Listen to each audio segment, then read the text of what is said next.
త్యాగం చేసిండు టికెట్. నువ్వు ఫస్ట్ దయాకర్కి నువ్వు చేయాలంటే ఆ రోజు వచ్చిన రోజు మనం ప్లాన్ చేద్దాం వెంకట్జీ అని ఆమె అన్నది. అని అంటే లేదు లేదు చాలా పెద్ద నష్టం మనకు లేకుండా చేసిండు దయాకర్. మేము ఒకరోజు ఇట్లా అనుకున్నాము, ఆ రోజు నా కొరకు నన్ను వ్యతిరేకిస్తే నేను టికెట్ వేరేటోళ్ళకి చెప్తే వచ్చింది అది. అయినా సరే ఆ క్యాండిడేట్ గెలుపు కొరకు చేసిండు దయాకర్ అని చెప్పింది. అంటే నీకు అది పిలిచి మరీ చెప్పాల్సిన అవసరం ఏమో. ఎవరు అడుగున్నారు మరి మీరు? అదే అదృశ్య శక్తి ఎవరు అనుకున్నా నేను ఆలోచిస్తా ఉన్నా, ఏంటిరా బాబు కాదు. అల్టిమేట్ నల్గొండ జిల్లాలో ఉన్న నాయకులు అడ్డుకోవాల్సిందే. ఒకటి కోమటిరెడ్డి వెంకటరెడ్డి, ఎవరెవరు ఉన్నారో చెప్తున్నా. రాజగోపాల్ రెడ్డి, ఉత్తమ్ కుమార్ రెడ్డి, ఇంకెవరున్నారు? ఈ ఎవరున్నా కూడా వీళ్ళే కదా. వాళ్ళు అడ్డుకున్నారో లేదో ఈ ముగ్గురులో ఎవరు నాకైతే తెలియదు. క్లారిటీ వచ్చి ఉంటుంది మీకు ఆల్రెడీ.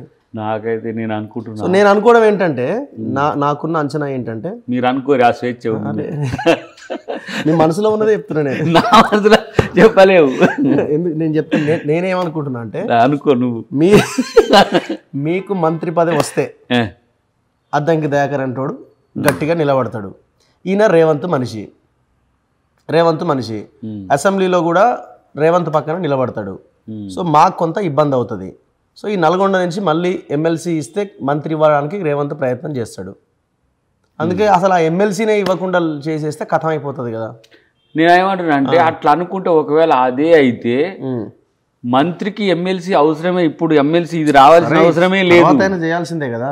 తర్వాత అంటే నీకు ఏదైనా వాళ్ళు అనుకునే వాళ్ళు ఏం చేస్తారు, ఉన్న అవకాశం ఆ ప్రయత్నాన్ని ముందు చేస్తారు కదా. నేనేమంటున్నా, అడ్డుకునేటోళ్ళని అడ్డుకొని కొత్తగా అడ్డుకునేది ఏం కాదు కదా.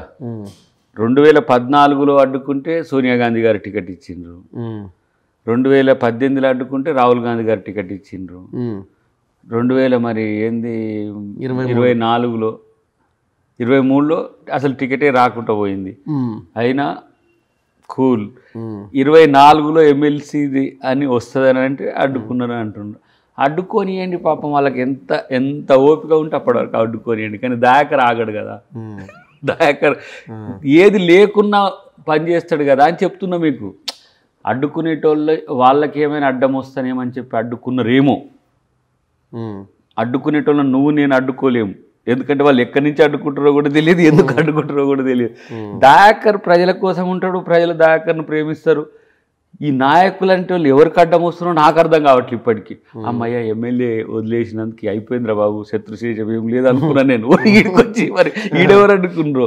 కానీ ఇక్కడ మాత్రం మహేష్ అన్నకి ఇవ్వడానికి ఒక ప్రయత్నం జరిగిందనే మాట వాస్తవం.